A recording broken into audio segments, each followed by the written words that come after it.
तो भाई जिनकी क्लास थी उनकी तबीयत खराब होगी तो, है ना, तो अपन आज इसको खत्म कर देंगे रिप्रोडक्टिव हेल्थ को, और कल से हम लोग इवोल्यूशन स्टार्ट कर देंगे।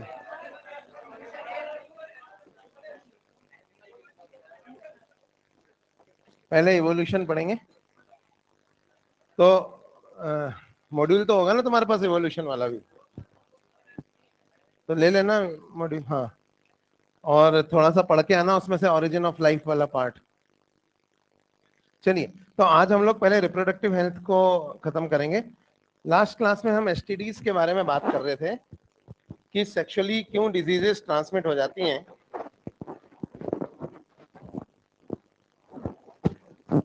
जो कॉमन एसटीडीज हैं, सिफिलिस, गोनोरिया वगैरह, ये बैक्टीरियल होती हैं।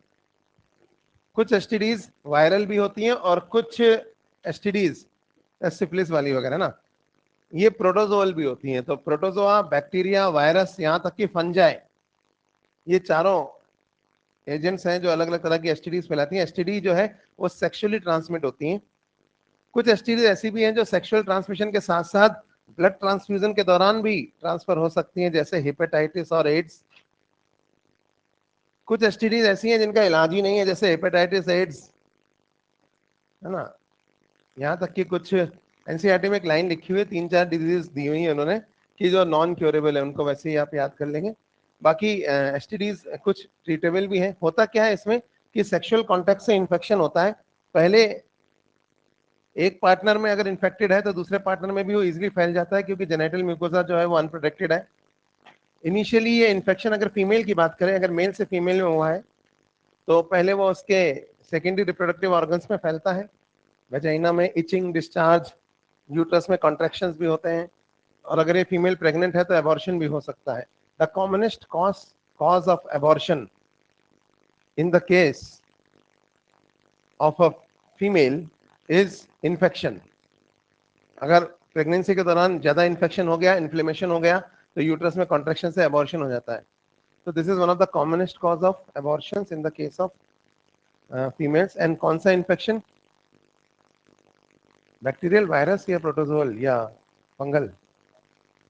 यही है बस क्वेश्चन, जो जरा सा इधर उधर हो गया और आप उड़ के ऊपर ही क्या हुआ है। तो बैक्टीरिया दुनिया में सबसे कॉमन कौन होते हैं? सबसे कॉमन इन्फेक्शन कौन से हैं दुनिया के? बैक्टीरियल है ना, कॉमन सेंस मत खो। तो bacteria is one of the most common causes of infection and also abortion in the case of a female. STD ज्यादातर बीमारियां बैक्टीरियल हैं, ऐसा नहीं है कि वायरल, प्रोटोजोअल, फंगल नहीं है, पर है। दूसरा क्या है कि एक और कॉज होता है वैसे, मिसकैरेज। सुना आपने मिसकैरेज?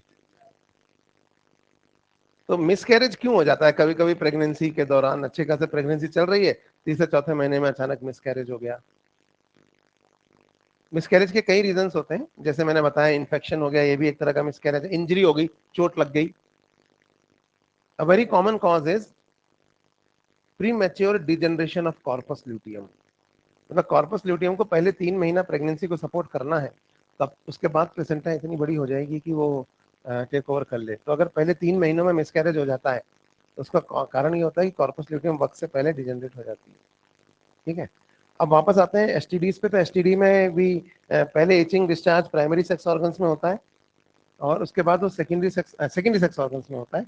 उसके बाद वो प्राइमरी सेक्स ऑर्गन्स में भी फैल जाता है, जिसकी वजह से इनफर्टिलिटी भी हो सकती है, और फिर पूरे पेल्विस में फैल जाएगा। जब ये पूरे पेल्विस में फैल जाएगा तो इसको पेल्विक इन्फ्लेमेटरी डिजीज या पीआईडी कहा जाएगा। और कई जो ये एसटीडीज है, एसटीआईज जिन्हें आप कहते हैं, ये फिर पेल्विस से दूसरे ऑर्गन्स में भी माइग्रेट कर सकते हैं। जैसे एचआईवी इम्यून सिस्टम पे अटैक करता है, और हेपेटाइटिस लिवर पे, है ना। तो ये है एसटीडीज। बाकी इनकी डिटेल्स, ये कैसे क्या इन्फेक्शन होता है, क्या होता है, ये सब तो हम ह्यूमन हेल्थ एंड डिजीज पढ़ेंगे तब देखेंगे। तो फिलहाल तो वही एनसीईआरटी का जो एक पैराग्राफ है उसकी हम रीडिंग अभी लगा लेंगे। और इसमें मेन एसटीडीज में जो चीजें आपको याद रखने की है वो ये है कि ये इसमें किस एज ग्रुप में सबसे ज्यादा कॉमन है? जो रिप्रोडक्टिवली सबसे एक्टिव होती है, यानी 15 से 25। और इसमें प्रिकॉशंस जो हैं उसके लिए बैरियर मेथड यूज करना, या फिर मल्टीपल पार्टनर्स अवॉइड करना, या अर्ली डिटेक्शन ताकि ट्रीटमेंट हो सके, ये सब चीजें करना है। और तो इसमें कुछ खास है नहीं। अभी एनसीईआरटी आज इसकी रीडिंग मारेंगे तब बता दूंगा कुछ और होगा इसमें। तो एसटीडीज में और कुछ नहीं है। जो मेन चीज हमें इसके बाद पढ़नी है वो है इनफर्टिलिटी और इनफर्टिलिटी का ट्रीटमेंट। अगर कोई कपल में 1 साल तक सेक्सुअल कोहैबिटेशन के बाद भी वाइफ में प्रेगनेंसी नहीं हो रही, पहले ये 2 साल होता था, अभी 1 साल हो गया, 1 साल तक अगर साथ में रह रहे हैं और सेक्सुअल कांटेक्ट के बावजूद वाइफ में प्रेगनेंसी नहीं हो रही है तो हम उनको इनफर्टाइल मान सकते हैं। अब इनफर्टिलिटी के कारण क्या क्या होते हैं? इनफर्टिलिटी के कारण मेल में हो सकते हैं, इनफर्टिलिटी के कारण फीमेल में हो सकते हैं, और हो सकता है दोनों में हो, या हो सकता है कि कारण तो दोनों में ऐसा है, सच कुछ है नहीं, पर वो बस सर्टेन सर्कमस्टेंसेस की वजह से प्रेगनेंसी नहीं हो रही है। तो इन चारों ही सिचुएशंस में जो हेल्प थर्ड पर्सन या डॉक्टर करता है कपल की ताकि वाइफ में प्रेगनेंसी हो सके, इन टेक्निक्स को हम असिस्टेड रिप्रोडक्टिव टेक्नोलॉजी या ARTs कहते हैं, जिनके बारे में हम पढ़ेंगे और एक क्वेश्चन इसमें से जरूर आएगा। तो असिस्टेड रिप्रोडक्टिव टेक्नोलॉजी या ARTs एक्चुअली किस लिए होते हैं? ताकि कपल को में बच्चा हो सके। अब यहाँ पे इन ARTs के बारे में जब हम पढ़ेंगे, मैं शॉर्ट में लिख के दे रहा हूँ, तो पहले हम देखते हैं कि प्रॉब्लम किस में है, हस्बैंड में है या वाइफ में है। तो सपोज पहले हस्बैंड वाला केस देख लेते हैं। अक्सर प्रॉब्लम्स हस्बैंड में होती हैं, लेकिन सोशली हमारे यहाँ पे दोष किसको ऊपर डाल दिया जाता है? वाइफ के ऊपर। पर ऐसा कुछ है नहीं, प्रॉब्लम दोनों में से किसी में भी हो सकती है। तो असिस्टेड रिप्रोडक्टिव टेक्नोलॉजी या जो ARTs होते हैं उनमें किसी थर्ड पर्सन की जरूरत नहीं है, अनलेस अनटिल हस्बैंड या वाइफ में से कोई एक इनफर्टाइल, मतलब स्टेराइल क्यों ना हो। इनफर्टाइल होना और स्टेराइल होना अलग अलग चीजें हैं। अभी इनफर्टाइल होना मतलब बच्चा नहीं हो रहा है, स्टेराइल होना मतलब गैमीट नहीं बन रहे हैं। अभी गैमीट ही नहीं बन रहे हैं तो डोनर की जरूरत पड़ेगी इसे। मान लीजिए हस्बैंड में स्पर्म ही नहीं बन रहे हैं तो स्पर्म डोनर चाहिए। वाइफ में अगर एग ही नहीं बन रहा है तो एग डोनर चाहिए। और या वाइफ का यूट्रस खराब हो चुका है तो सरोगेट मदर चाहिए। ये 3 केस हैं जिसमें थर्ड पर्सन की जरूरत पड़ सकती है। इसके अलावा कोशिश ये की जाती है कि किसी थर्ड पर्सन की जरूरत ना पड़े, जो ओरिजिनल कपल है हस्बैंड और वाइफ उन्हीं को बच्चा हो, ताकि कोई तीसरा बायोलॉजिकल पेरेंट ना पैदा हो जाए, मतलब बायोलॉजिकल पेरेंट ना आ जाए, फादर या मदर या सरोगेट मदर। तो ये टेक्निक्स हैं। अब इसमें पहले हम देखते हैं इन वाइवो फर्टिलाइजेशन टेक्निक्स और बाद में देखेंगे इन विट्रो। वाइवो मतलब क्या होता है? Fertilization at its natural place. Natural place क्या है फर्टिलाइजेशन का ह्यूमन के केस में? Inside the body. तो अगर फर्टिलाइजेशन इनसाइड द बॉडी हो रहा है, inside the body of male या फीमेल,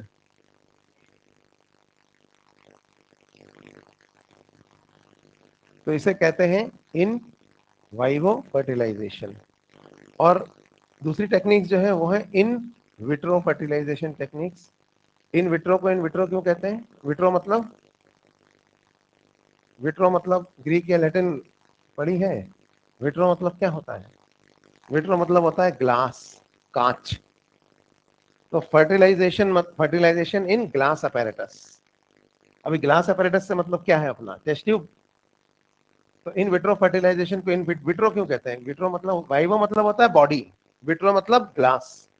तो फर्टिलाइजेशन इन ग्लास अपैरेटस। अभी ग्लास अपैरेटस फर्टिलाइजेशन का मतलब होता है टेस्ट ट्यूब बेबी। तो यहाँ पे हम बात करेंगे टेस्ट ट्यूब बेबी की। तो ये 2 तरीके होते हैं, कौन से कब यूज किए जाते हैं वो हम यहाँ पे देख लेते हैं। पहले बात करते हैं इन वाइवो फर्टिलाइजेशन की। अभी प्रॉब्लम जो है हो सकता है हस्बैंड में हो सकता है वाइफ में हो। तो चलिए पहले हस्बैंड वाला केस देख लेते हैं। सपोज प्रॉब्लम जो है वो हस्बैंड में है, हस्बैंड का जो स्पर्म काउंट है वो कम है।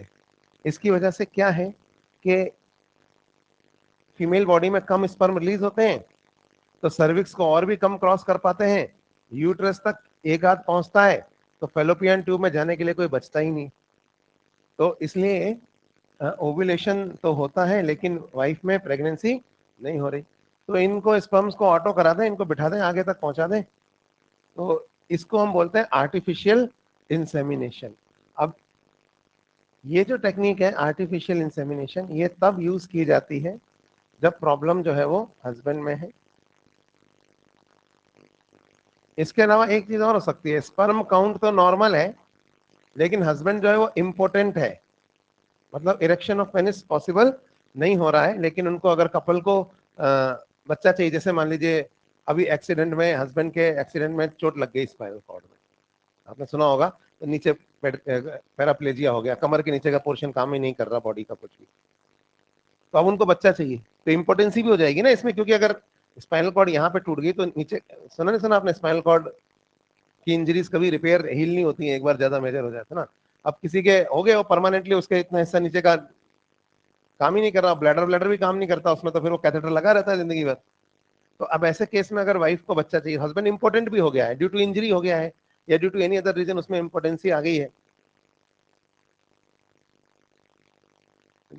तो अब जैसे मान लीजिए एक एग्जांपल बताता हूँ, कार्सिनोमा पेनिस, अब पेनिस में कैंसर हो गया तो एम्प्यूट करके हटा दिया, या किसी भी और रीजन की वजह से अगर इंपॉर्टेंसी है, तो अगर इस कपल को बच्चा चाहिए तो इंपॉर्टेंट है लेकिन स्टेराइल नहीं है, मान लीजिए टेस्टिस फंक्शनल है और स्पर्म बन रहे हैं, या उसने अपने स्पर्म प्रिजर्व करवा लिए कि कल को कोई बात हो जाए, तो एक्सीडेंट हो जाए, कुछ हो जाए, या फिर उसे लग रहा था कि आने वाले टाइम में टेस्टिस जो है डिजेनरेट हो जाएंगी क्योंकि बॉडी में इन्फेक्शन फैल रहा है।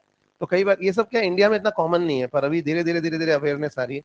तो ऐसे में फिर भी इसमें भी आर्टिफिशियल इंसेमिनेशन नाम की टेक्निक से वाइफ में प्रेगनेंसी कराई जा सकती है। तो एआई या आर्टिफिशियल इंसेमिनेशन जो एनसीईआरटी की लैंग्वेज है उसके हिसाब से चलें तो it is only use for husband with low sperm counts, तो वो एग्जांपल तो मैंने आपको बता दिया। इसके अलावा और केसेस में भी ये यूज होता है। इस टेक्निक में क्योंकि हम यूट्रस में स्पर्म रिलीज करते हैं, इसलिए इसी टेक्निक का दूसरा नाम होता है आईयूआई। आईयूआई मतलब इंट्रा यूटेराइन इंसेमिनेशन।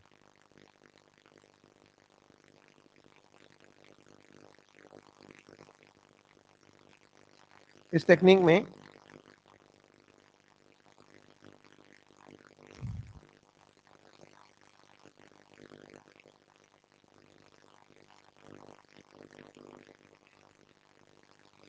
एक लंबी रबर की ट्यूब या कैथेटर है हमारे पास, और एक सिरिंज है, सपोज ये सिरिंज है, तो एक लंबी रबर की ट्यूब है, कैथेटर जिसके आगे कैमरा लगा हुआ है, उसको वजाइनल रूट से हम इंसर्ट करते हैं और कैमरा से गाइड करते हुए वजाइना से सर्विक्स, सर्विक्स से यहाँ यूट्रस के कोने तक ले जाते हैं, और इसमें जो सीमन है उसमें स्पर्म्स है, तो अब इसको हम इंजेक्ट कर देते हैं, इधर भी करते हैं और फिर इधर भी करते हैं, हमको पता थोड़ी है कि ओव्यूलेशन किधर हुआ है, तो दोनों तरफ करते हैं, है ना। और स्पर्म जैसे मैं एक तरफ बना रहा हूँ यहाँ तक पहुंचा दिए, यूट्रस के कोने तक। तो अब हमने, क्योंकि भले ही स्पर्म कम थे इसके अंदर, हस्बैंड के अंदर, पर हमने उन स्पर्म्स को यूट्रस के कोने तक पहुंचा दिया है, तो स्पर्म कम भी होंगे तो कुछ स्पर्म जरूर एम्पुला तक पहुंच जाएंगे और कोई ना कोई स्पर्म को फर्टिलाइज कर देगा। इसे कहते हैं आर्टिफिशियल इंसेमिनेशन या एआई। तो ये तब यूज होता है जब हस्बैंड के अंदर स्पर्म काउंट जो है वो कम है। और भी रीजंस हो सकते हैं, जैसे मान लीजिए है ना, इस फीमेल के अंदर ना एंटी स्पर्म एंटीबॉडी बन रही वजाइना में, तो स्पर्म्स मर जाते हैं, या इसकी वजाइना की जो म्यूकोजा है वो इतनी विस्कस है और सर्विक्स की म्यूकस की स्पर्म उसको क्रॉस ही नहीं कर पाते, या हस्बैंड के स्पर्म्स में मोटिलिटी को लेकर थोड़ा प्रॉब्लम है, वो इतना लंबा रास्ता स्विम करके नहीं जा पा रहे, तो हम आर्टिफिशियल इंसेमिनेशन करा सकते हैं। पर मतलब सपोज किसी रीजन की वजह से अगर स्पर्म एम्पुला तक नहीं पहुंच रहे, या एग एम्पुला तक नहीं पहुंच रहा है, या दोनों नहीं पहुंच रहे वहां, या दोनों एक ही वक्त पे नहीं पहुंच रहे, मतलब एक टाइम फ्रेम में क्यों नहीं पहुंच रहे, जैसे वजाइना में एंटी स्पर्म एंटीबॉडी बन रही है, स्पर्म जो है वो 2-3 दिन में मर रहे हैं, या फिर किसी रीजन की वजह से स्विम करके वहां तक नहीं पहुंच पा रहे, या ओव्यूलेशन होता है पर कैच छूट जाता है, या फिर ओवेरी के ऊपर की कवरिंग इतनी हार्ड है कि जब ओव्यूलेशन होता है तो ऊपर का कवर फट ही नहीं पाता, मतलब ऊपर का ये पेनिट्रेट हो नहीं पाता और अंडा अंदर ही डिजनरेट हो जाता है ओवेरी के। तो या तो मतलब एग, यानी या फिर ये ऑस्टिया नाम के जो छेद है, ये छेद बंद है जिनसे एग अंदर जाता है ना। तो ऐसा कोई भी रीजन हो सकता है, ऑस्ट्रिया के छेद बंद है, फीमेल ने कैच छोड़ दिया, ओवेरी के ऊपर की कवरिंग हार्ड है, या स्पर्म जो है यहाँ नहीं पहुंच पा रहा है क्योंकि एंटी स्पर्म एंटीबॉडी बन रही है, या फिर म्यूकस वगैरह बहुत विस्कस है वजाइना में तो वो स्पर्म स्विम नहीं कर पा रहे। तो या तो स्पर्म एम्पुला में नहीं पहुंच रहा है, या एग एम्पुला में नहीं पहुंच रहा है, या दोनों नहीं पहुंच रहे। वाइफ में मेंस्ट्रुअल साइकिल नॉर्मल चलती है, नॉर्मल चल रही है साइकिल्स, हस्बैंड का स्पर्म काउंट भी नॉर्मल है, फिर भी प्रेगनेंसी नहीं हो रही, तो इन टेक्निक्स में ऐसी सिचुएशन में हम गिफ्ट टेक्निक का यूज करते हैं। अब गिफ्ट टेक्निक में हम क्या करते हैं वो बता देता हूं। इसका फुल फॉर्म है गैमीट इंट्रा फैलोपियन ट्रांसफर। इस टेक्निक में हम लोग GIFT गिफ्ट बोलते हैं इसको।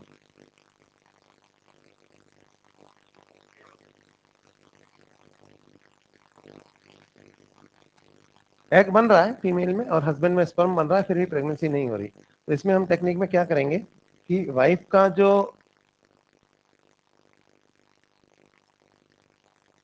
एग है, राइप एग, वो लेप्रोस्कोप से इंसिजन लगा के निकाल देंगे। राइप एग मतलब 14th 10th 11th 12th day के आसपास का एग जो ओव्यूलेशन के लिए तैयार है, और उसको हस्बैंड के स्पर्म्स के साथ मिक्स करेंगे। और हमारे पास एक स्पर्म एग मिक्सचर है यहाँ पे। तो इस स्पर्म एग मिक्सचर को हमने एक पेट्री डिश से बाद में सिरिंज में भर लिया, और ये स्पर्म और ये एग का जो मिक्सचर है इसको हमने इस बार फिर वही कैथेटर, कैमरा गाइडेड कैथेटर है, लंबी रबर की ट्यूब है कैथेटर। इस बार इसको और आगे ले जाएंगे कैथेटर को, और फैलोपियन ट्यूब के अंदर ले जाकर एम्पुला के आसपास तक ले जाकर यहाँ इंजेक्ट कर देंगे। तो प्रॉब्लम ये थी ना कि स्पर्म यहाँ नहीं पहुंचते थे एम्पुला में, या एग एम्पुला में नहीं पहुंचता था, या दोनों एक साथ, दोनों एम्पुला में नहीं पहुंचते थे, या दोनों एक साथ एक वक्त पे नहीं पहुंच पाते थे एक टाइम फ्रेम में। तो दोनों को हमने एक साथ बिठा के यहाँ पर एम्पुला में रिलीज कर दिया।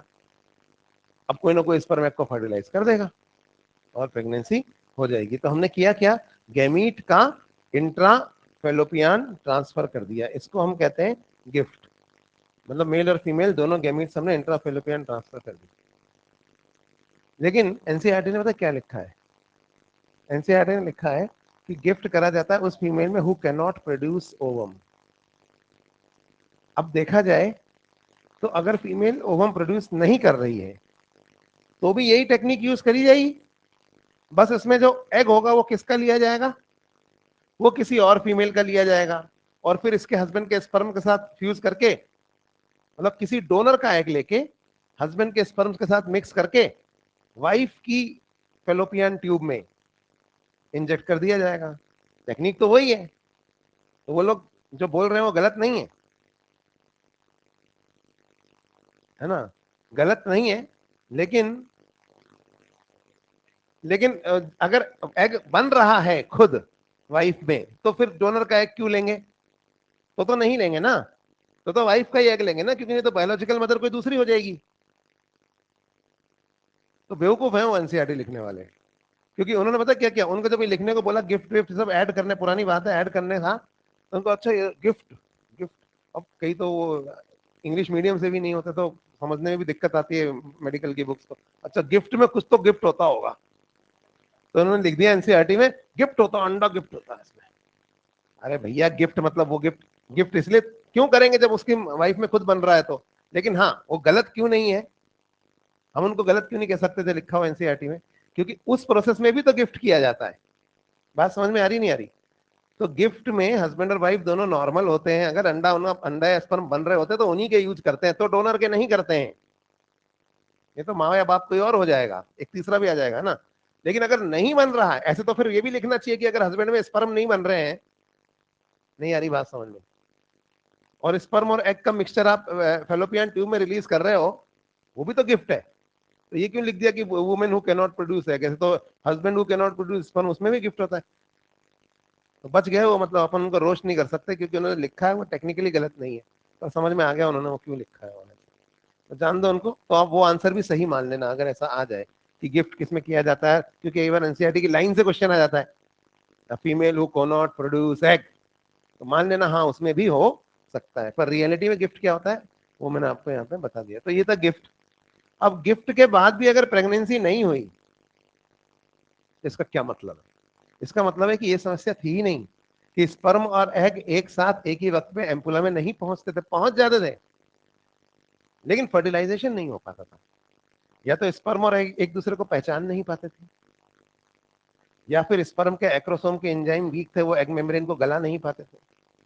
या एग मेम्ब्रेन कुछ ज्यादा ही हार्ड थी ताकि स्पर्म उसमें पेनिट्रेट नहीं कर पाता, तो किसी रीजन की वजह से फर्टिलाइजेशन नहीं हो रहा था, या तो एक दूसरे को रिकॉग्नाइज नहीं कर पा रहे थे वो फर्टिलाइजन एंटी फर्टिलाइजन वगैरह है ना, वो कुछ चक्कर था, या फिर स्पर्म के एक्रोसोम के एंजाइम्स कम थे या वीक थे, या एग के ऊपर की मेम्ब्रेन जो थी वो ज्यादा ही हार्ड थी, इस वजह से स्पर्म एग को फर्टिलाइज नहीं कर पा रहा था, इसलिए प्रेगनेंसी नहीं हो रही थी। तो गिफ्ट तो फेल हो जाएगा ना ऐसी सिचुएशन में।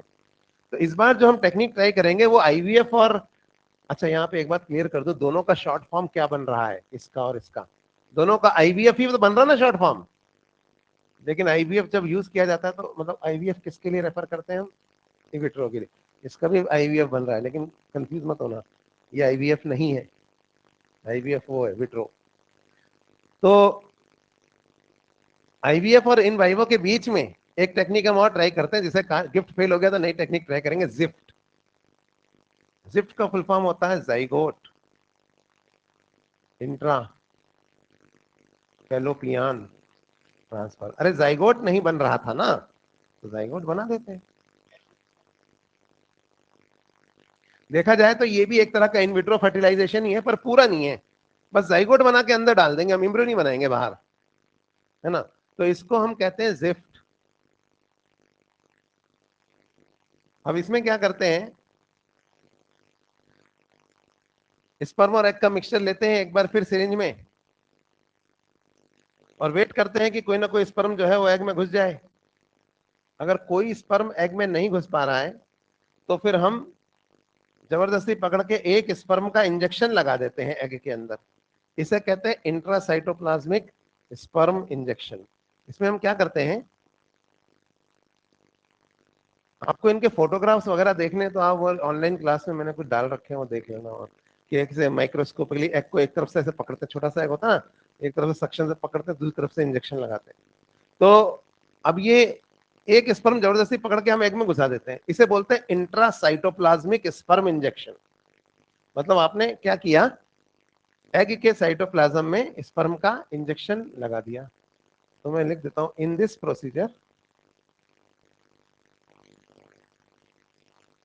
इंट्रासाइटोप्लाज्मिक स्पर्म इंजेक्शन यानी आईसीएसआई टेक्निक इज यूज्ड।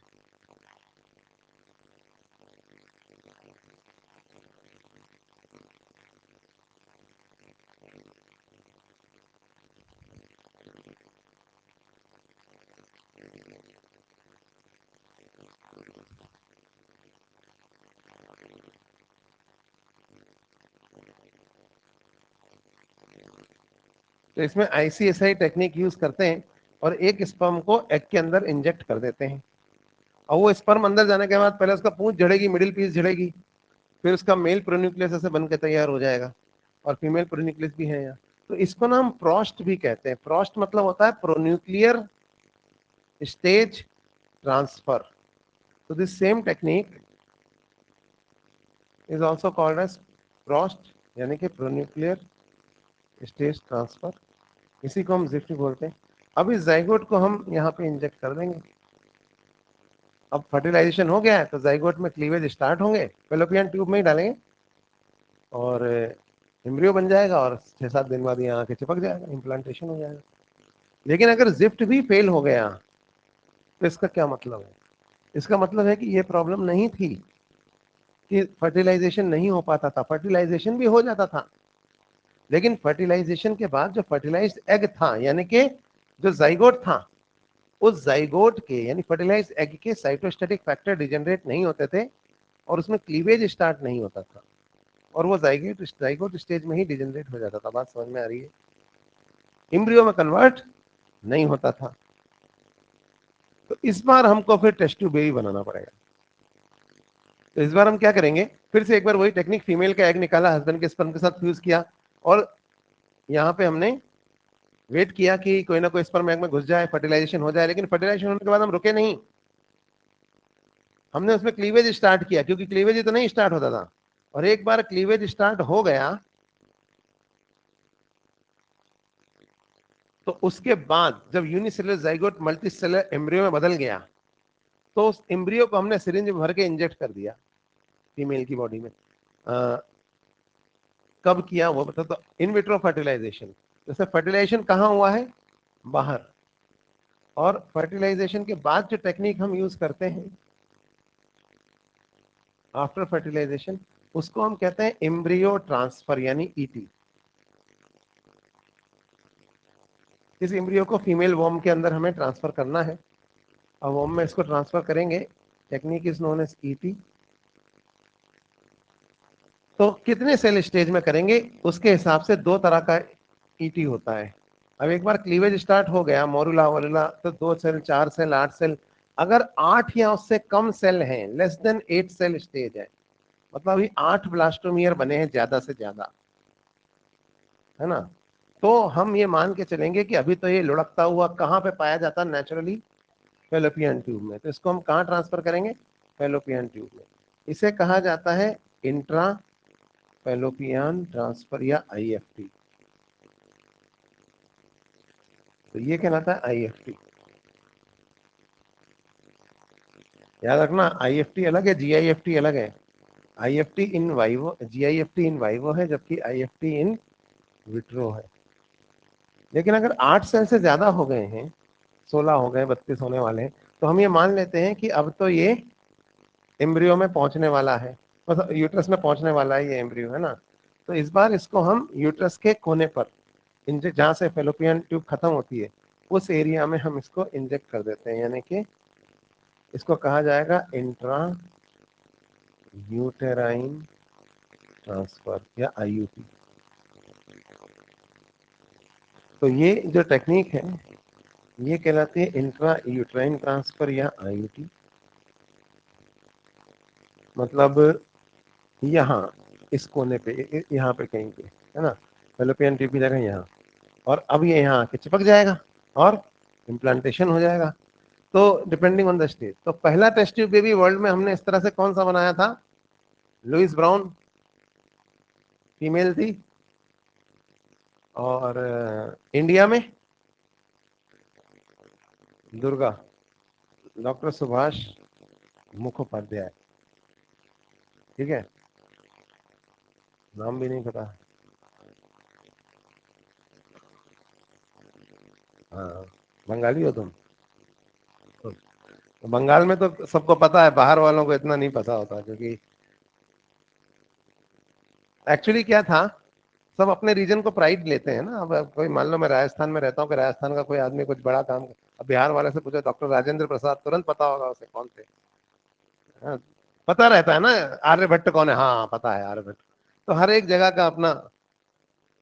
अभी क्या था, पहले ना डॉक्टर इंदिरा हिंदुजा ने भी बनाया था हर्षा, लेकिन उससे पहले सुभाष मुखोपाध्याय बना चुके थे, हालांकि उनको रिकॉग्निशन नहीं मिली थी, बाद में उन्होंने सुसाइड भी कर लिया था, बाद में फिर दुर्गा को रिकॉग्निशन मिली। दुर्गा पहले बनी थी और ये हर्षा बाद में। तो पहले हम इंदिरा हिंदुजा बताया करते थे। नाम सुना है डॉक्टर? आप सोचो ना यार, आप लोग मेडिकल स्टूडेंट हो, डॉक्टर बनना चाहते हो, रोल मॉडल्स कहाँ है आपके? अरे यार, कोचिंग में पढ़ाओगे क्या?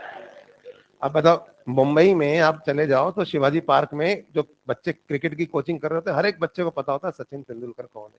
और अगर नहीं पता है तो ये बहुत ग्रॉस बात है कि आप क्रिकेट स्टार बनना, चेस खेलना चाहते हो, पता होता है उनको विश्वनाथन आनंद कौन है। फिजिक्स के स्टूडेंट को पता होता है कि है ना आइंस्टीन कौन है। नहीं पता होता, बताओ। आप डॉक्टर बनना चाहते हो तो आपका आइडियल कौन है? इतनी सारी लड़कियां यहाँ बैठी हैं जो कल को हो सकता है गायनेक बने या कोई भी और अच्छा काम करे, तो इनको पता तो होना चाहिए आईवीएफ। सबसे ज्यादा तो ये फीमेल में दो ही चीजें सबसे ज्यादा कॉमन चलती है, गायनेक और आईवीएफ। तो पता तो होना चाहिए फर्स्ट टेस्ट ट्यूब बेबी किसने बनाया, सुभाष मुखोपाध्याय से पहले। Any role model, any doctor home you know. पता नहीं, हम अपने फील्ड के बारे में नहीं जानते ज्यादा। अभी आपका अमिताभ बच्चन पता होगा, एक्टिंग थोड़ी करनी है आपको जो आपको अमिताभ बच्चन, लेकिन तो ये पता होना चाहिए। दो चार चार पांच डॉक्टरों के नाम पूछ लूंगा ना अगर आपसे, मतलब आप सोचो,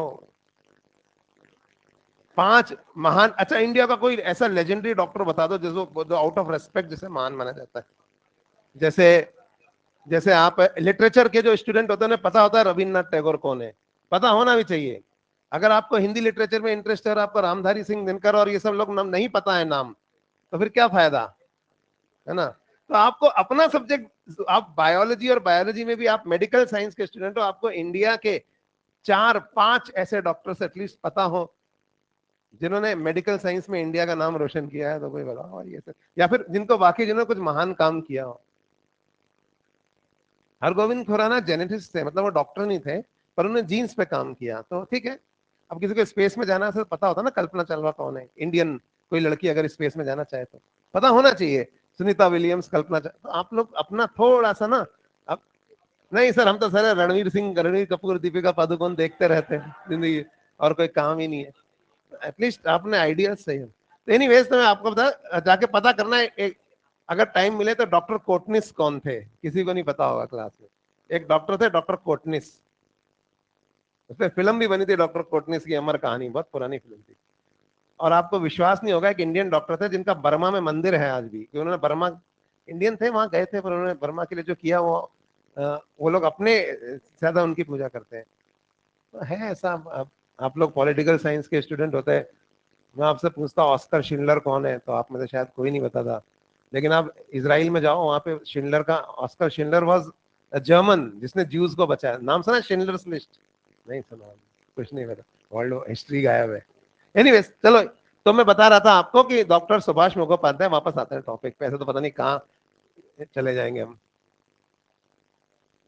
अबे होलोकॉस्ट सुना है कभी? जर्मन ने ज्यूज को मारा था गैस चैम्बर में, शिंडलर ने बचाया था उनको, बीइंग ए जर्मन। हाँ, मूवी तो बहुत अच्छी है, वर्ल्ड रेटेड है, टॉप 5 में है वर्ल्ड की वो। पर एटलीस्ट आप लोग को जनरल नॉलेज तो हो। हाँ, तो coming back to the point, doctor Subhash Mukhopadhyay पे आते हैं, जो एक इंडियन डॉक्टर थे, इंडिया में फर्स्ट उन्होंने ही इसको बनाया। लेकिन वो अंग्रेजों का टाइम था, उन्होंने रिकॉग्निशन नहीं दी, क्योंकि गोरी चमड़ी की एक बड़ी अजीब बात है कि हम सुपीरियर है ना। तो इंडियंस को थोड़ा सा वो कि इंडियन डॉक्टर कैसे हो सकते हैं इतना, तो इस चक्कर में नहीं मिली, बाद में फिर हुआ ऐसा। Anyways, coming back to the point, मैं बता रहा था कि test tube baby first Louis Pasteur, Louis Brown, है ना, एंड इन इंडिया हर्षा। कहाँ पहुंच गया मैं भी। हाँ, तो इंग्लैंड के ब्रिस्टल सिटी में रहती थी, ये फीमेल है, पोस्ट पोस्ट ऑफिस में काम करती, 4 लड़के थे इसके। यानी ऐसा नहीं है कि टेस्ट ट्यूब बेबी जो है वो इनफर्टाइल होते हैं, कुछ लोग नॉर्मल। अब तो बहुत कॉमन हो गई ये टेक्निक। तो टेस्ट ट्यूब बेबी मतलब ये नहीं होता कि बच्चा जो है टेस्ट ट्यूब के अंदर बन रहा है। आप सोचो कि बच्चा देख रहा, झांक रहा टेस्ट ट्यूब के अंदर से, अच्छा अभी 9 महीने हो जाते, फिर निकलता हूँ, बताता हूँ, अंदर से देख रहा सबको, अच्छा क्या चल रहा है। सिर्फ एम्ब्रियो की जो इनिशियल स्टेजेस होती हैं, 8 या 16 सेल स्टेज तक, तब तक उसको टेस्ट ट्यूब में रखा जाता है, फिर वाइफ के अंदर इंजेक्ट कर देते हैं। ये कहलाता है एम्ब्रियो ट्रांसप्लांटेशन। और अगर टेस्ट ट्यूब बेबी भी फेल हो गया तो इसका क्या मतलब है?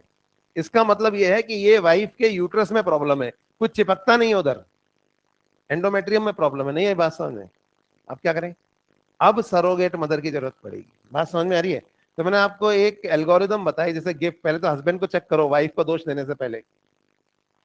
तो हस्बैंड में प्रॉब्लम है तो वो चेक करो, आर्टिफिशियल इंसेमिनेशन। वो नहीं है तो गिफ्ट, प्रॉब्लम किसी में नहीं है फिर भी कुछ है, गिफ्ट नहीं तो जिप, जिप नहीं तो test tube baby, test tube baby नहीं है तो फिर हम कहाँ पहुंचेंगे?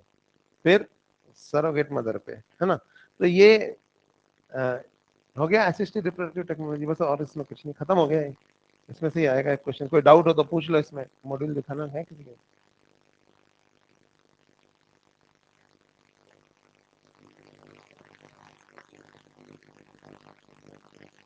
तो हमने खत्म कर लिया रिप्रोडक्टिव हेल्थ। अब वो एनसीईआरटी की एक बार रीडिंग मार लेते हैं, और अगली क्लास में हम फिर, कुछ बचा है क्या इसमें देख लो एक बार। मेरे हिसाब से तो मैंने कंप्लीट करा दिया, वरना पढ़ाने की तो कोई लिमिट नहीं है, देखो। और मेरे को ऐसा भी नहीं कि मेरे को सिर्फ एनसीईआरटी आती है उतना ही पढ़ा सकता हूँ, मैं कुछ ज्यादा नहीं पढ़ा दूं, इसलिए मेरे को डर भी लगता है। ये इतना सफिशियंट है आज की तारीख में, जितना नीट में आता है उसके लिए, है ना।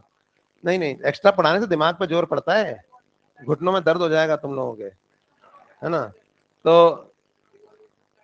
हाँ, नहीं वो एनसीईआरटी की रीडिंग करनी है ना, कर लेते हैं, उसमें से डायरेक्ट क्वेश्चन आता है, जल्दी जल्दी कर लेते हैं। इसको खोल दो भाई, कैसे खुलती है एनसीईआरटी?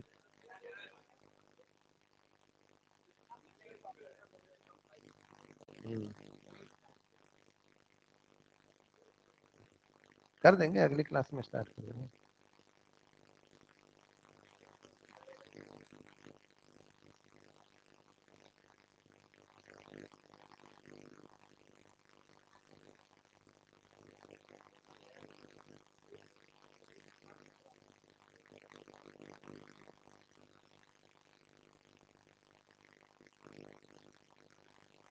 टू था ना जो चल रहा था।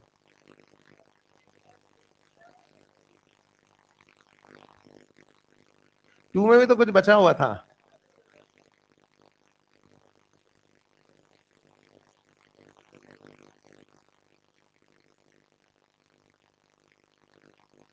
तो पहले तो जो 2 वाला थोड़ा सा बचा हुआ था,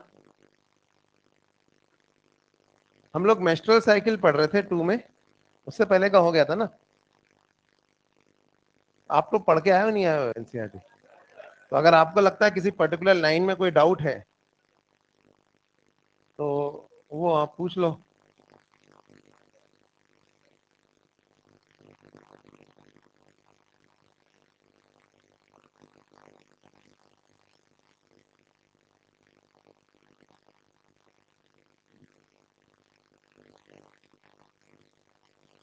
हम लोग मेस्ट्रुअल साइकिल डिस्कस कर रहे थे।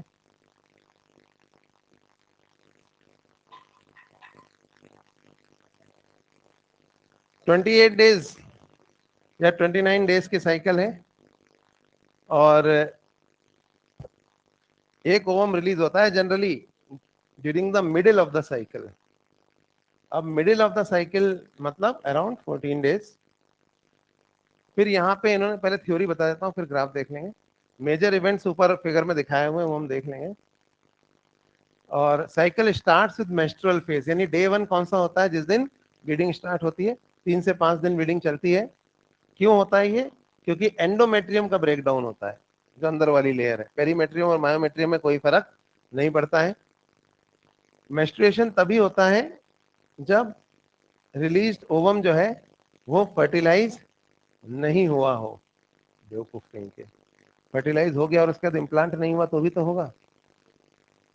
फर्टिलाइजेशन हो गया लेकिन इम्प्लांटेशन नहीं हुआ तो क्या मेंस्ट्रुएशन नहीं होगा?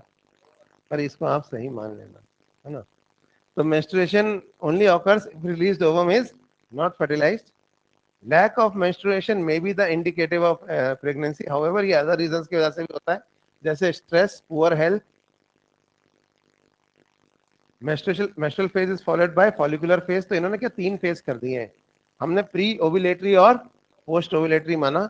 प्री ओव्यूलेटरी में ये 2 फेज बता रहे हैं, पहला मेस्ट्रुअल फेज और दूसरा फॉलिकुलर फेज। फॉलिकुलर फेज को ही हम प्रोलिफरेटिव फेज भी कहते हैं, क्योंकि पहले झड़ेगी तभी तो प्रोलिफरेशन होगा। तो पहले पूरे 14 दिन हम प्रोलिफरेटिव फेज कहते तो हैं, लेकिन कहना तो 5 दिन बाद ही चाहिए ना। तो वो फॉलिकुलर फेज के बारे में इन्होंने लिखा है यहाँ। इसके दौरान प्राइमरी फॉलिकल जो है ग्राफिन फॉलिकल में बदलने लगती है और एंडोमेट्रियम वापस से रिजनरेट होती है थ्रू प्रोलिफरेशन। ये चेंजेस जो हैं पिट्यूटरी और ओवेरियन हार्मोन के लेवल पे आते हैं। कैसे आते हैं वो आप यहाँ देख सकते हैं। देखो इधर तो दिन आगे बढ़ रहे हैं, और शुरू में आपने देखा कि एफएसएच का लेवल है, लेकिन एफएसएच का लेवल भी अपना पीक जो है कब अचीव करता है? अराउंड 10th डे 11 डे के आसपास। थोड़ा इन्होंने आगे बढ़ा दिया है ना, यहाँ से बढ़ना शुरू होता है। लेकिन एफएसएच की वजह से प्राइमरी फॉलिकल किसमें डेवलप होने लगती है? ग्राफिन फॉलिकल में। और इधर 14th डे एक नए हार्मोन का लेवल बढ़ 11 डे ऑनवर्ड एक नए हार्मोन का लेवल बढ़ने लगता है, जिसे कहा जाता है एलएच। और एलएच सर्ज की वजह से 14 डे ओव्यूलेशन होता है। इस दौरान आप देख सकते हैं primary follicle, secondary follicle, tertiary follicle, graphene follicle, और ये ओव्यूलेशन हो गया। ठीक है, और ये कॉर्पस ल्यूटियम है येलो कलर की। इधर ईस्ट्रोजन का लेवल पहले बढ़ता है प्री ओव्यूलेटरी फेज में, और ओव्यूलेशन के बाद कॉर्पस ल्यूटियम से क्या सीक्रेट होता है? प्रोजेस्टेरॉन। तो ये वैसा ही एग्जैक्टली जो हमने पढ़ा था। हाँ, इन्होंने क्या किया है, लास्ट में ईस्ट्रोजन का एक पीक और दिया है। ऐसा कोई पीक हम नॉर्मली नीट यूजी लेवल पे नहीं पढ़ाते। और डायग्राम उन्होंने अच्छी किताब से ले लिया, थ्योरी में इसको समझाया नहीं। यही थी ना प्रॉब्लम, ये दोबारा कैसे बढ़ रहा है? याद करो, मैं मेस्ट्रुअल साइकिल पढ़ा चुका हूँ। ये दोबारा बढ़ना नहीं चाहिए। लेकिन क्या होता है जब कॉर्पस ल्यूटियम मरने लगती है ना, तो उसके अंदर जितना भी एस्ट्रोजन है, मतलब रिलीज हो रहा है, स्टिमुलेट होती है मरने से पहले, जैसे तो उसके वजह से सारा एस्ट्रोजन रिलीज कर देते हैं उसके थीका इंटरना के सेल्स। तो इसलिए एक और पीक आती है, इसका कोई मतलब नहीं है, क्योंकि एनसीईआरटी ने इसको समझाया भी नहीं है, तो हम इसको छोड़ देते हैं। पर डायग्राम में ये पीक गलत नहीं है एक्चुअल में। हमारे हिसाब से तो डायग्राम बस ऐसे हो जाना चाहिए था, डाउन, है ना। तो है बस इसमें एक पीक। और इसके अलावा आप यहाँ पे देख सकते हैं कि एंडोमेट्रियम झड़ रही है, उसके बाद रीजनरेट हो रही है, और यहाँ तक प्रोलिफरेट हुई। अब इसमें सिक्रीटरी सेल्स डेवलप हो रहे हैं। तो इन्होंने ढंग से बनाया नहीं, पर इस तरह से ना ब्लड वेसल्स ज़्यादा डेवलप होने लगती है इससे, और ये थिक होने लगती है। और उसके बाद वापस से आप देखिए 24वें दिन के बाद, 25वें दिन के बाद वापस से कमजोर होने लगती है, और फिर 28वें दिन के बाद ये झड़ जाती है वापस। तो ईस्ट्रोजन, प्रोजेस्टेरॉन और ऊपर के जो हार्मोन है एलएच और एफएसएच, इनके लेवल्स इसमें दिखाए हैं, बाकी कुछ ज़्यादा समझाया नहीं है इसमें। हमने इसको ज़्यादा अच्छे से कॉन्सेप्चुअली समझ रखा है, तो आपको दिक्कत आएगी नहीं क्वेश्चन के अंदर, क्वेश्चन कुछ भी आ जाए, चाहे एनसीईआरटी की लैंग्वेज से चाहे उसके बाहर से आए। इसके बाद फिर यहाँ पे गोनेडोट्रोपिन्स के बारे में लिखा हुआ है, जो फॉलिकुलर फेज के दौरान बढ़ते हैं, बाद में सिक्रीशन ऑफ एस्ट्रोजन, सब बातें मैंने पढ़ा दी हैं। एफएसएच पीक लेवल अचीव करते हैं अराउंड द 14 डे, और एलएच की वजह से क्या होता है, एलएच सर्ज होती है, उसकी वजह से क्या होता है, ओव्यूलेशन होता है। इसको हम ओव्यूलेटरी फेज कह देते हैं, पता नहीं है, नई रिसर्च है। Ovulation is an event, it is not a phase. Phase होता है प्री ओव्यूलेटरी और पोस्ट ओव्यूलेटरी। इसके बाद आता है ल्यूटियल फेज, मतलब ये पता है किसको कह रहे हैं ओव्यूलेटरी फेज, वो जो एलएच सर्ज के दिन होते हैं ना,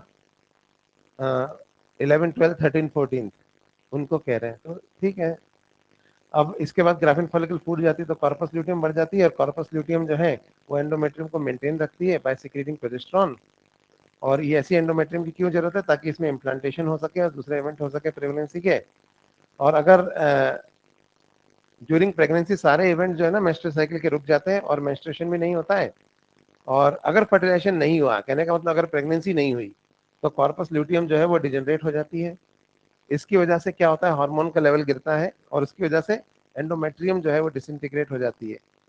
मेंस्ट्रुअल साइकिल 50 साल के आसपास खत्म हो जाती है, सीज हो जाती है, इसे कहते हैं मेनोपॉज।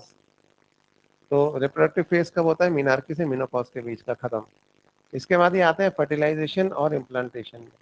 पहले तो यहाँ देखो आप, ये 3 स्पर्म आके एग से टकरा रहे हैं, 3 नहीं हजारों टकराते हैं, और ये खुद मान रहे हैं कि एक ही स्पर्म थोड़े आगे निकल जाता है और एग से जाके टकराता है, कई स्पर्म जाके टकराते हैं, लेकिन अंदर एक ही जा रहा है।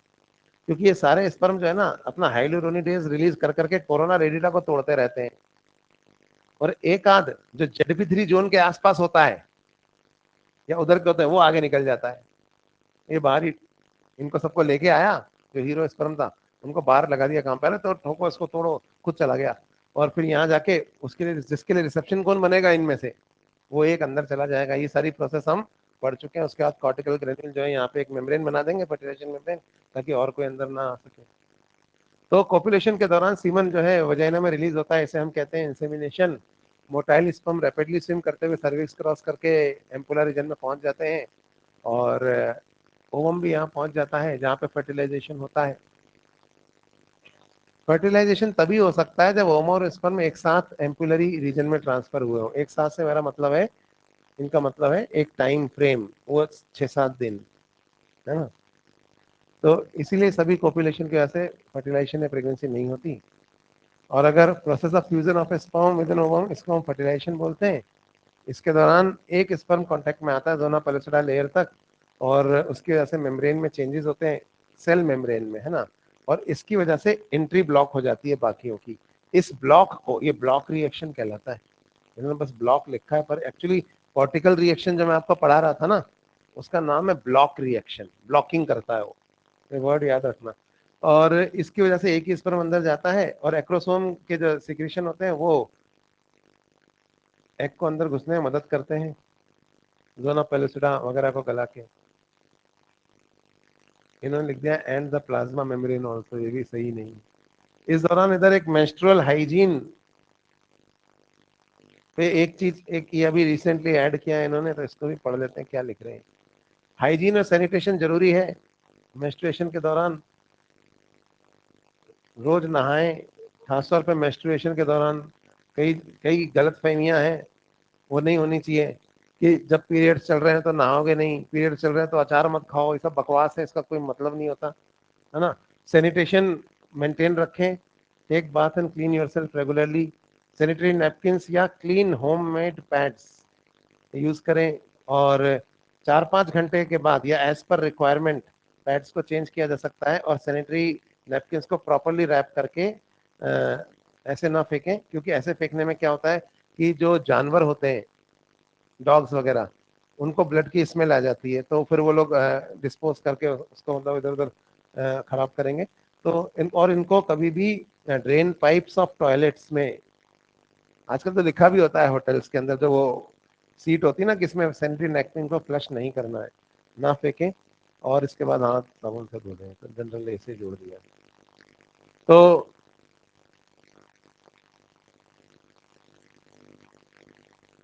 मैं इसलिए बता रहा हूँ क्योंकि अगर क्वेश्चन आएगा तो बस सिंपल क्वेश्चन आएगा, bathing should be avoided during menstruation phase, तो ये एक रॉन्ग स्टेटमेंट है ना, जो मिसकंसेप्शंस हैं उनके ऊपर, या स्पेशल काइंड ऑफ डाइट या citrus diet should not be taken during the days of menstruation, ये सब फालतू बात है। और भी हैं पर उनमें हम नहीं जाएंगे। हाँ नहीं, देखो क्रैम्प्स बढ़ने का रीजन प्रोस्टाग्लैंडिन होता है। अब प्रोस्टाग्लैंडिन सिक्रीशन और भी रीजंस की वजह से होता है, पर हाँ किसी किसी में हो सकता है, किसी की बॉडी के अंदर ऐसा है कि सिट्रस फ्रूट ज्यादा लेने से क्रैम्प्स इंक्रीज हो रहे हैं, तो उस पर्टिकुलर फीमेल को वो अवॉइड करना चाहिए। अगर किसी फीमेल को नहीं हो रहा है ऐसा, तो वो कर सकती है, खा सकती है, ऐसा थोड़ी है कि कोई रूल हो गया कि नहीं। तो ये सब चीजें सोशल रीजन है इनके, मंदिर में मत जाओ, वहां मत जाओ, तो इनके अपने, इसमें अपन पढ़ेंगे नहीं, ये कंट्रोवर्शियल मुद्दे है ना, तो अपना अपना एक वो है इनके, पर हम साइंटिफिकली देखें तो इनके ज्यादा कुछ मीनिंग्स नहीं है।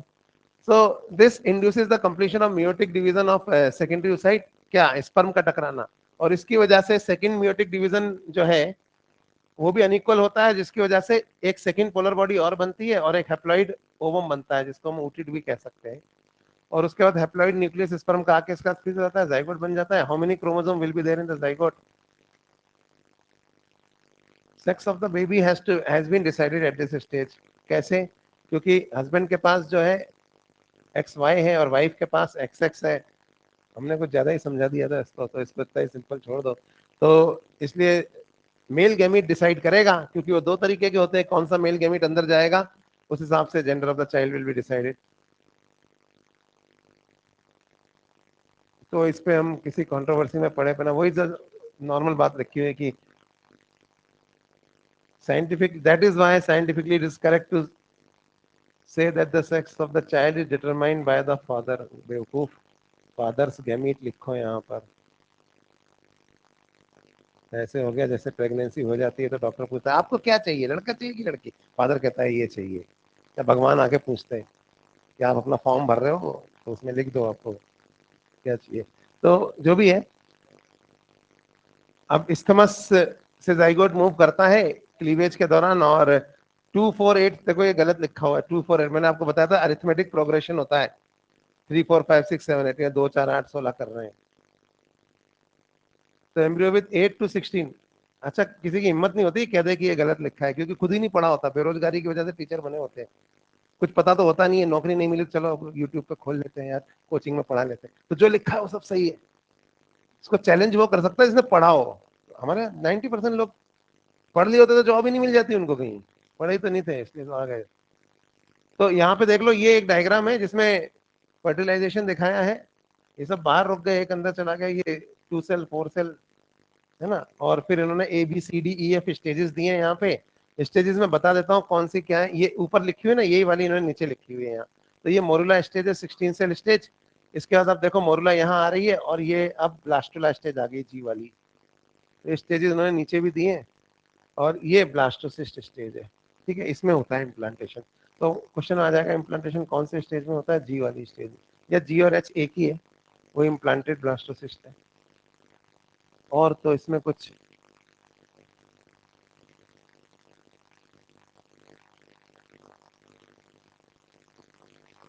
मोरुला कहते हैं, मोरुला ब्लास्टोसिस्ट में डेवलप होता है। आउटर लेयर को ये देख लो, यहाँ पे क्या लिखा है, ब्लास्टोमियर्स जो होते हैं 2 लेयर में अरेंज होते हैं। आउटर लेयर क्या बनाती है, ट्रोफोब्लास्ट, और जो इनर लेयर होती है इनर सेल मास, वो ही फिर बाद में एम्ब्रियो बनाता है।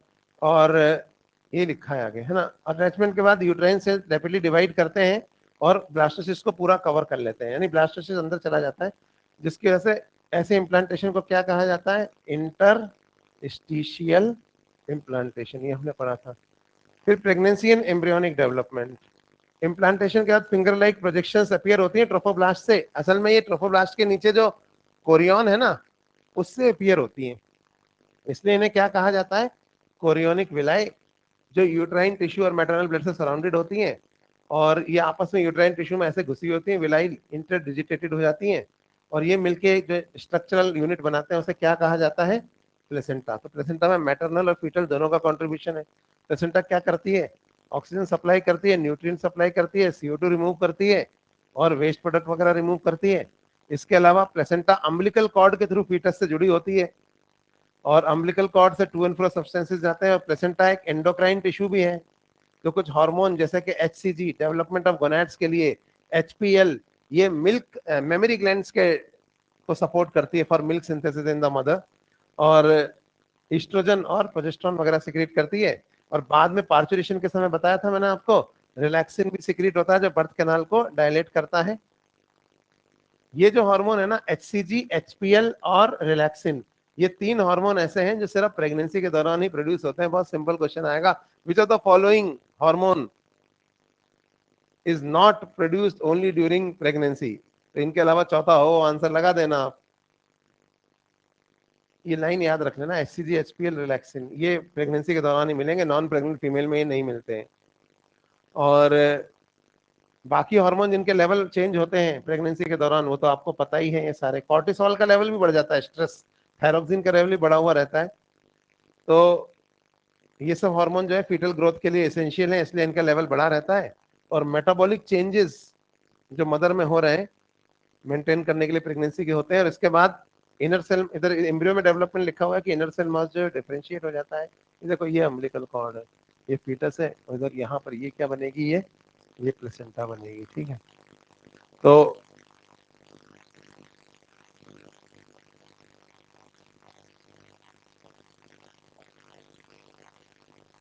आउटर लेयर जो है वो एक्टोडर्म और अंदर वाली जो है वो एंडोडर्म बनती है। बाद में इनके कौन सी लेयर अपीयर होती है, मेसोडर्म, और इससे हमारी बॉडी के ऑर्गन्स बनते हैं।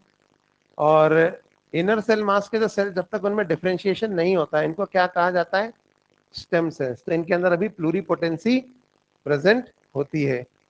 ठीक है, क्या मेजर फीचर्स होते हैं प्रेगनेंसी, ये इन्होंने क्वेश्चन मार्क डाल दिया, हमने लिख लिए थे, मॉड्यूल में दिए हुए। और 9 मंथ्स लास्ट करती है प्रेगनेंसी। डेज में कितना, डॉग, एलिफेंट, कैट में कितना है ये आप पता लगा लो। एलिफेंट में सबसे ज्यादा होती है, कितनी, 22 मंथ्स। 1 महीने के बाद ही हार्ट का फॉर्मेशन हो जाता है। ठीक है, हालांकि हार्ट से पहले न्यूरल ट्यूब बनती है, लेकिन न्यूरल ट्यूब कोई ऑर्गन नहीं है, बाद में उससे ब्रेन और स्पाइनल कॉर्ड बनते हैं। तो देखा जाए तो ब्रेन बनाने वाली चीज पहले बन रही है, लेकिन फर्स्ट ऑर्गन जो फॉर्म होता है वो कौन सा है, वो हार्ट है। तो फीटल हार्ट साउंड को हम स्टेथोस्कोप से सुन सकते हैं।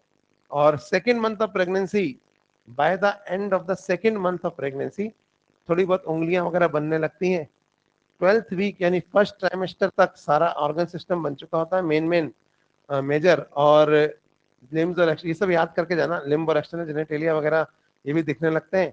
और फर्स्ट मूवमेंट बच्चे का कब हमें फीमेल को फील होता है, और हेयर्स, ये होता है 5वें महीने में। लिख दूं, चलो गेस करते हैं, 24 में आएगा या 25 में आएगा, हो सकता है इसी बार आ जाए। कि first movement of the foetus कब होता है, 5th मंथ में, या अपीयरेंस ऑफ हेयर कब होता है, 5th मंथ में, ये याद रखना।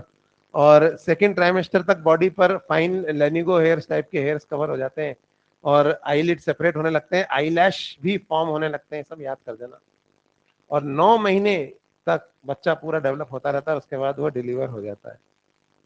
पार्चुरेशन एंड लैक्टेशन, करीब 9 महीने की ड्यूरेशन होती है गेस्टेशन पीरियड, जिसके दौरान, जिसके बाद विगरस कॉन्ट्रैक्शन होता है जिससे बच्चा बाहर पुश होता है, इसे बोलते हैं पार्चुरेशन। पार्चुरेशन कैसी प्रोसेस है, याद रखना, न्यूरो एंडोक्राइन, यानी नर्वस सिस्टम भी इन्वॉल्व है और हार्मोन्स भी इन्वॉल्व है। और फीटल इजेक्शन रिफ्लेक्स कौन ओरिजिनेट करता है, बताओ, फुली डेवलप्ड फीटस और प्लेसेंटा। ये ऐसे लाइन से क्वेश्चन आते हैं कई बार। और इसकी वजह से फिर फीटल जब ऑरिजिनेट हो जाती है फीटल इजेक्शन रिफ्लेक्स, तो क्या रिलीज होता है, ऑक्सीटोसिन। तो माइल्ड कॉन्ट्रैक्शन जब शुरू में आ रहे होते हैं, that is the initiation of foetal ejection reflex. और उसके बाद फिर जब वो ऑक्सीटोसिन रिलीज होता है तो लेबर पेन स्ट्रॉन्ग हो जाता है, जिसकी वजह से बहुत स्ट्रॉन्ग यूट्राइन कॉन्ट्रैक्शंस होते हैं। इसकी वजह से और ऑक्सीटोसिन रिलीज होता है, हमने एक लूप बनाया था ना ऐसा, तो फर्दर सिक्रीशन ऑफ ऑक्सीटोसिन हो रहा है। और इसकी वजह से कॉन्ट्रैक्शन स्ट्रॉन्ग होते चले जाते हैं। इसकी वजह से बच्चा जो है बर्थ कैनाल के थ्रू बाहर आता है, और इसके बाद इन्फेंट के बाद लास्ट में क्या होता है, प्लेसेंटा भी बाहर निकाल दी जाती है। इंजेक्ट क्या करते हैं डॉक्टर, पिटोसिन, ऑक्सीटोसिन का एक सिंथेटिक डेरिवेटिव है, वो कई बार इंजेक्ट करते हैं ताकि यूट्राइन कॉन्ट्रैक्शंस जो है अगर नहीं आ रहे हैं प्रॉपरली तो वो आ जाए। फिर मेमोरी ग्लैंड के बारे में लिखा हुआ है कि लैक्टेशन बोलते हैं इस प्रोसेस को, और कोलोस्ट्रम आता है पहले कुछ दिनों जो मिल्क आता है, इसके अंदर बहुत सारी एंटीबॉडी, कौन सी, आईजीए वगैरह होती है, और ये बहुत जरूरी होता है न्यूबॉर्न बेबी के लिए। और ब्रेस्ट फीडिंग ही पहले, आइडियली तो पहले 4 महीने तक सिर्फ ब्रेस्ट फीडिंग ही करानी चाहिए, पानी भी नहीं पिलाना चाहिए, क्योंकि मिल्क में जो पानी है उसी से काम चल जाएगा। तो ये है for bringing up of healthy baby. खत्म हो गया क्या? चलो, तो हम अब दूसरा वाला देख लेते हैं, रिप्रोडक्टिव हेल्थ।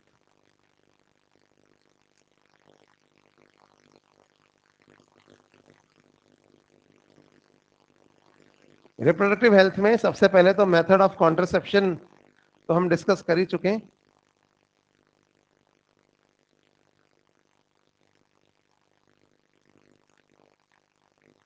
कुछ थ्योरेटिकल बातें हैं, काम की बात पढ़ा देता हूँ इसमें क्या है। ये according to World Health Organization, reproductive health मतलब क्या होता है? Total wellbeing in all aspects, यानी कि physical, emotional, behavioural and social. सिर्फ रिप्रोडक्टिव ऑर्गन होने से नहीं होगा, तभी रिप्रोडक्टिव हेल्दी कहेंगे। तो क्या क्या इसके मेथड्स हैं वो देखते हैं। दूसरी बात, India was among the first countries in the world to initiate action plans and programme at the national level, जिनको हम बोलते हैं फैमिली प्लानिंग। कब इनिशिएट किया था याद रखना, ये बातें याद रखने की हैं, लाइन आएगी सीधी। 1951 की जगह 1971 लिखा होगा एक लाइन में, वही रॉन्ग होगी। तो आपको अगर ईयर याद नहीं है तो फिर मतलब इसको रटना ही है, इंफॉर्मेशन है ये, हल्का सा चेंज होगा बस उसमें। तो ये इन्वॉल्व करते प्रोग्राम में क्या क्या होता है वो हम यहाँ देख लेते हैं।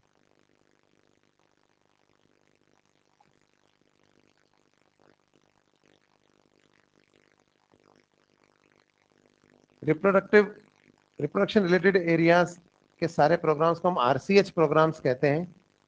अवेयरनेस वगैरह क्रिएट करना, ये सब पता है आपको, टीवी, रेडियो पे, अखबार में, सब जगह सरकार देती रहती है ना। Introduction of sex education in school should also be encouraged to provide right information to young so as to discourage children from believing in myth and having misconception about sex related aspects। सब reading मारने का है इसमें। और STDs के बारे में information भी बहुत जरूरी है, एड्स वगैरह तो फेटल भी होती हैं। और specially educating people who are in fertile age group, इसको एज इट इज पढ़ जाना, इसमें मेरे समझाने का कुछ नहीं है।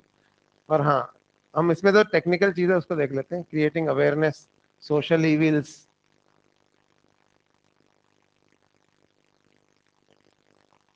वापस आते हैं, टेक्निक्स एडवांस हो गई हैं, एमनियोसेंटेसिस पे बैन लग गया है, और भी कुछ नए प्रोग्राम शुरू करें। एमनियोसेंटेसिस में क्या करते हैं मैंने आपको बताया था, वही चीज इन्होंने डिस्क्राइब करी है। कौन कौन सी डिसऑर्डर्स इससे हम आइडेंटिफाई कर सकते हैं? जेनेटिक डिसऑर्डर्स, ठीक है, ये याद रख लेना। फिर कौन कौन सी हैं मेन कॉमन वाली यहाँ दी हुई है। इसके बाद सहेली के बारे में इन्होंने यहाँ पे जिक्र किया है जो हम पढ़ चुके हैं।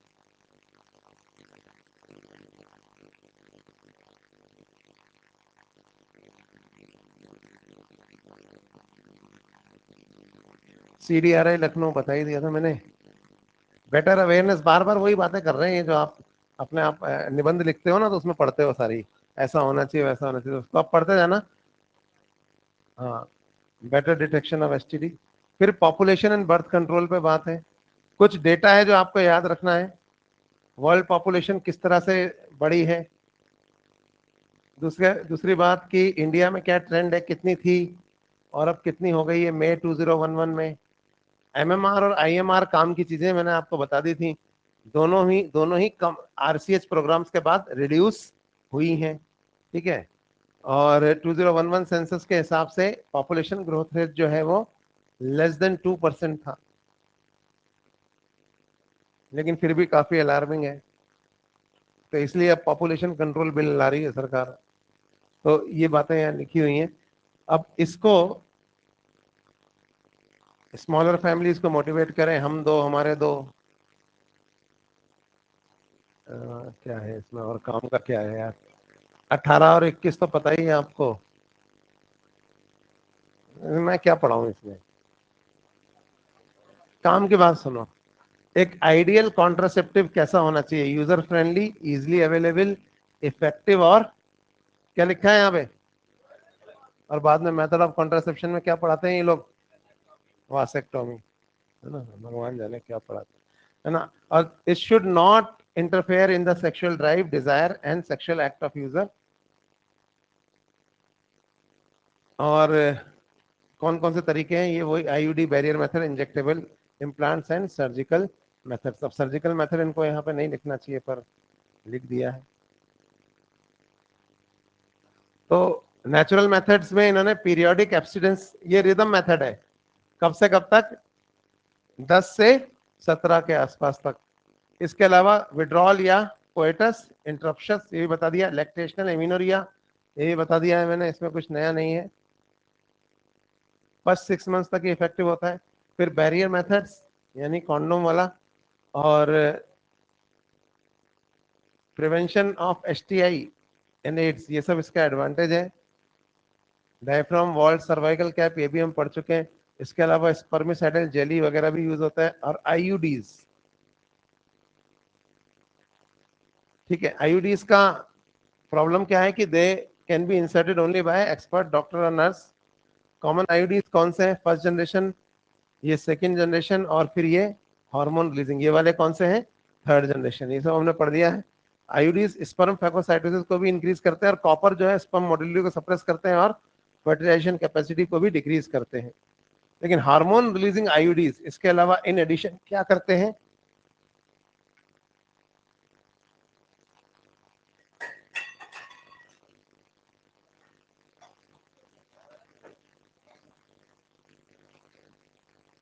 They make the uterus unsuitable for implantation and the cervix hostile to sperm. इसके अलावा IUDs are ideal contraceptives for the female who want to delay pregnancy or space children. अभी डिले प्रेगनेंसी मतलब डिले सब्सिक्वेंट प्रेगनेंसीज, वो उन्होंने clear नहीं किया है। तो it is one of the widest accepted methods of contraception in India in couples. But reality में most commonly used method of contraception कौन सा है? बैरियर मेथड, ठीक है। पर ये ओरल एडमिनिस्ट्रेशन ऑफ प्रोजेस्टेरॉन या प्रोजेस्टेरॉन एस्ट्रोजन पिल जो हमने बात करी थी, इनको हम पिल्स कहते हैं। ये 21 डेज तक ली जाती है। वो सारी बातें वही हैं, इसमें कुछ नया तो नहीं दिख रहा मुझे। कोई लाइन अगर नहीं दिखे तो उसको हम एक्सप्लेन कर लें।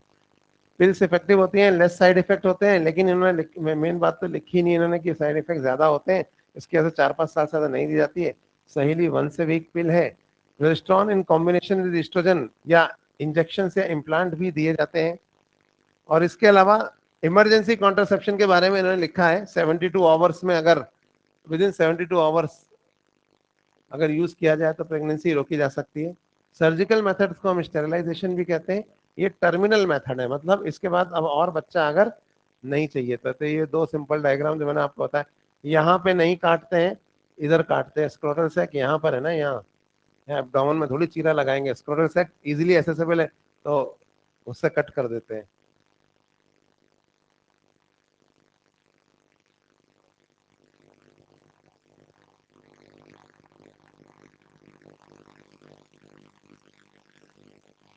फिर surgical intervention to block gamete transport, इसको हम वासेक्टॉमी, ट्यूबेक्टॉमी कहते हैं।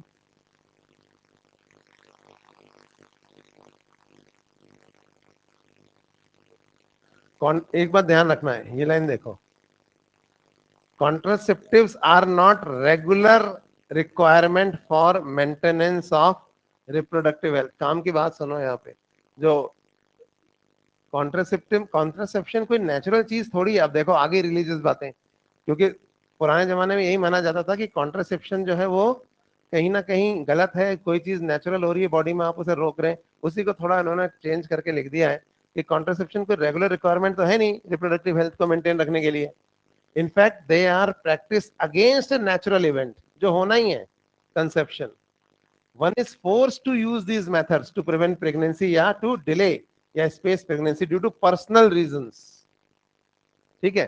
No doubt wide spread use of these methods have a significant role in controlling the population, लेकिन इसके इल इफेक्ट्स हैं, है ना। तो ये अलग अलग इल इफेक्ट्स देखो यहाँ दिया है, break through bleeding, irregular menstruation, even breast cancer. ये मैंने आपको बताया था ना कॉन्ट्रासेप्शन के। तो कॉन्ट्रासेप्शन इज समथिंग अननेचुरल, लेकिन क्या करें, अगर नेचुरली बच्चे होते चले जाएंगे तो भी तो फीमेल मर जाएगी। ताजमहल पता ही होगा आपको, मुमताज महल जो थी वो शाहजहां के शायद 14वें बच्चे को जन्म देते हुए ज्यादा ब्लीडिंग की वजह से मर गई थी। तो इतने बच्चे होंगे तो भी तो मौत है, और फिर इतने बच्चे पॉसिबल भी नहीं है इतने, तो इसलिए ये एक अननेचुरल चीज है। तो इसको जनरली ये कहा जाता है कि एक बार आपकी फैमिली पूरी हो जाए तो आप कॉन्ट्रासेप्शन के मेथड्स को यूज नहीं कीजिए, आप स्टेरिलाइजेशन करवा लीजिए। मतलब 2 बच्चे हो गए हैं तो वासेक्टोमी या ट्यूबेक्टोमी करवा लें, वो ज्यादा अच्छा रहता है। और ज्यादातर यही, ना कि जिंदगी भर कॉन्ट्रासेप्शन का मेथड यूज करते रहें, क्योंकि ये एक अननेचुरल चीज है। जो भी मेथड आप यूज करेंगे उसका कोई ना कोई साइड इफेक्ट लॉन्ग टर्म में आएगा ही आएगा। तो इसलिए जैसे ही फैमिली कंप्लीट हो जाती है किसी भी कपल की, 1 या 2 बच्चे जो उनको चाहिए होते हैं, तो उनको डॉक्टर ये एडवाइस देता है कि अब आप ये कॉन्ट्रासेप्शन के चक्कर में मत पड़ो, अब फैमिली पूरी हो गई, अब वासेक्टोमी करवा लो या ट्यूबेक्टोमी करवा लो। तो ये इसका क्रक्स है यहाँ लिखे का, जो ये समझा नहीं पाए। ये एक्चुअली मेडिकल साइंस में हम, क्योंकि मेथड ऑफ कॉन्ट्रासेप्शन ऐसा थोड़ी है कि जिंदगी भर चलते रहेंगे, ये सिर्फ एक पीरियड के लिए है जब आपको बच्चे भी चाहिए, लेकिन थोड़ा सा गैप भी रखना है। इसके अलावा एमटीबी के बारे में है, वही सारी बातें जो मैंने आपको बताया था। 40 से 50 मिलियन एमटीबी होती हैं, जो 1/5 और टोटल नंबर ऑफ प्रेगनेंसी है। सोचो अगर एक भी नहीं हो तो पॉपुलेशन कितनी हो जाए। और emotional reason, ethical reason, religious reason, social issues से इन्वॉल्व है। गवर्नमेंट ने 71 में एक्ट लाया था और इसको कुछ रिस्ट्रिक्शंस लगाई गई ताकि फीमेल फिटिसाइड को चेक किया जा सके। तो एमटीपी क्यों करवानी है, क्योंकि अनवांटेड प्रेगनेंसी से रिड होना है। सब बातें यहाँ पे लिखा हुआ है कि continuation of pregnancy is a risk. पहले ट्राइमेस्टर में सेफ होती है, दूसरे में थोड़ा सा मुश्किल है, क्योंकि बड़ा हो गया। एमनियोसेंटेसिस जो हमने पढ़ा था ना, एज इट इज वही है, और इसमें कुछ नहीं है यहाँ पे। हाँ, इधर एक नया जो बॉक्स ऐड हुआ है, ये वही है जो मैंने आपको पढ़ाया था। इसको एक बार देख लेते हैं। इस बॉक्स से भी क्वेश्चन आते हैं या आ सकते हैं। एमटीपी एक्ट कब अमेंड हुआ बोलो, याद रखना जाना। 2017, 71 का 17 कर दो उल्टा, याद हो जाएगा। और क्यों, इंटेंशन क्या था, इलीगल एबॉर्शंस वगैरह को कम करना था। मोर्टेलिटी, मॉर्बिडिटी, मोर्टेलिटी समझते हैं ना, मर जाना, मॉर्बिडिटी मतलब उसकी हेल्थ कैसी है। तो इसलिए सर्टेन ग्राउंड्स पे फर्स्ट 12 वीक्स में प्रेगनेंसी को कंसीडर किया जा सकता है टर्मिनेट करना, लेकिन उसके लिए डॉक्टर या रजिस्टर्ड मेडिकल प्रैक्टिशनर का ओपिनियन जरूरी है। और 12 से 24 वीक में 2 डॉक्टर्स चाहिए रहते हैं। अगर आपका सेकेंड ट्राइमेस्टर है ना और उसमें आप टर्मिनेट कराना चाहते हो, तो 1 से ज्यादा डॉक्टर्स के ओपिनियन चाहिए। सिंगल डॉक्टर के ओपिनियन पे टर्मिनेशन अलाउड नहीं होता है जनरली। अब 2 अवेलेबल ही नहीं है तो 1 से हो जाए, लेकिन हाँ जनरली 2 का। तो opinion should be in good faith. Good faith में और किन कंडीशंस में, सेकेंड ट्राइमेस्टर के लिखे हुए हैं यहाँ पे। अगर माँ की जान को खतरा है, या बच्चे को ऐसी डिफॉर्मिटी हो जाएगी जिसका कोई इलाज नहीं है। तो ये एमटीपी एक्ट के बारे में है बातें। इसके बाद एसटीआई के बारे में तो ज्यादा कुछ यहाँ दिया नहीं है। सिर्फ जो काम की चीज इसमें, वीडी, एसटीआई को हम वीडी भी बोलते हैं, वेनरल डिजीज, या आरटीआई भी बोलते हैं। गोनोरिया, सिफिलिस, नाम याद कर जाना, हर्पीस, क्लेमाइडियासिस, जेनिटल वार्ट्स, और ट्राइकोमोनियासिस और हेपेटाइटिस बी। और एक काम कर लेना, इसमें से कौन सी बैक्टीरियल है, कौन सी वायरल है, कौन सी प्रोटोजोअल है, वो आप डिफ्रेंशिएट कर सकते हैं। ये मैं बता दूंगा जब डिजीज पढ़ाऊंगा तब। और एचआईवी इन्फेक्शन को बाद में डिटेल में समझाया है। इसमें से एक चीज याद रखना, हेपेटाइटिस और एचआईवी जो होते हैं ये और भी तरीकों से फैलते हैं सेक्सुअल कांटेक्ट के अलावा। और इसमें से कुछ जो होती हैं वो क्योरेबल नहीं है। कौन सी क्योरेबल नहीं है, हेपेटाइटिस बी, जेनेटल हर्पीस और एचआईवी, ये क्योरेबल नहीं है। बाकी वही बातें जो मैंने बताया था, pain, swelling, itching, discharge, abortion भी हो सकता है। कैंसर भी कॉज करती है कई एसटीडी, ऑन्कोजेनिक वायरस होता है अगर तो। उसके अलावा जो बचाने के तरीके बताए थे मैंने, और इनफर्टिलिटी तो इन्होंने बहुत ही कम वर्ड्स में समझाया है यहाँ, पर एक क्वेश्चन इससे आता है तो इस पैराग्राफ को हमने थोड़ा सा डिटेल में समझ लिया है। लैंग्वेज वही है जो हमने पढ़ी थी कि ये सब बातें छोड़ दो, ये सब जनरल है। ARTs कहते हैं इन टेक्निक्स को। और सबसे पहले इन्होंने इन विट्रो फर्टिलाइजेशन टेक्निक बताई है। इन्होंने उल्टा समझाया। हमने एक सीक्वेंस में पढ़ा था, ये पहले इन विट्रो समझा रहे हैं और टेस्ट ट्यूब बेबी प्रोग्राम के बारे में बता रहे हैं, जहां पे ओवा वाइफ या डोनर से लिया जाएगा और स्पर्म हस्बैंड या डोनर से लिए जाएंगे। अब ये तो बाद में जोड़ा है इन्होंने, पहले तो आधी चीजें गायब थी। और इसके अलावा इनके लैब में डाल के जिस तरह से बताया 8 सेल तक। अब इसमें देखो इन्होंने क्या किया है, ये गलत अभी भी है। जाइगोट या early embryo with up to 8 blastomere, ये बात सही है, क्योंकि जाइगोट हमेशा एक सेल का होता है और एक सेल से ज्यादा का है यानी 8 सेल तक का है तो इसको क्या बोलेंगे, अर्ली एम्ब्रियो। तो इसको हम फेलोपियन ट्यूब में डालते हैं, इसको इन्होंने जिफ्ट लिख दिया है, पर gift is the word use for zygote. Early embryo डाल रहे हैं तो उसको क्या बोलते हैं हम, एम्ब्रियो ट्रांसफर ही बोलते हैं। उसके अलावा इंट्रायूटेराइन ट्रांसफर के बारे में लिखा हुआ है और बाद में इन वाइवो फर्टिलाइजेशन के बारे में भी लिखा है जो हमने पढ़ा था वही। और फिर नीचे इन्होंने गिफ्ट के बारे में भी लिखा है। तो सीक्वेंस इन्होंने ढंग से फॉलो नहीं किया है। हमने उसको एक क्रोनोलॉजी में पढ़ा था कि कौन सी चीज कब की जाती है, बाकी लास्ट में फिर इस पे आ गए ये सीक्वेंस नहीं होता। पहले हमेशा इनफर्टिलिटी में हस्बैंड को चेक किया जाता है, ये रूल है। उसके बाद वाइफ को, और वाइफ को जिस सीक्वेंस में मैंने बताया था ना, उसका कोई सेंस बन रहा था, इसका कोई सेंस ही नहीं बन रहा। टेस्ट ट्यूब बेबी के बाद ये सब लिखने का क्या सेंस है। पता चला टेस्ट ट्यूब बेबी बनाने के बाद हस्बैंड में प्रॉब्लम निकल के आ रही है। तो सब ऑप्शंस हैं, ये लिखा हुआ है इसमें, आगे ज्यादा कुछ है नहीं, खत्म ही हो गया है, और नहीं है कुछ इसमें आगे। तो अगर कोई डाउट हो तो आप मेरे को इसमें पूछ लेना, किसी लाइन में कुछ। मेरे हिसाब से रिप्रोडक्टिव हेल्थ को हमने पढ़ लिया है तो समरी आ गई। अब अगली क्लास में हम लोग पढ़ेंगे इवोल्यूशन, और आप क्या करोगे, आप ओरिजिन ऑफ लाइफ पढ़ के आना उसमें से, ठीक है।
Good evening, good evening.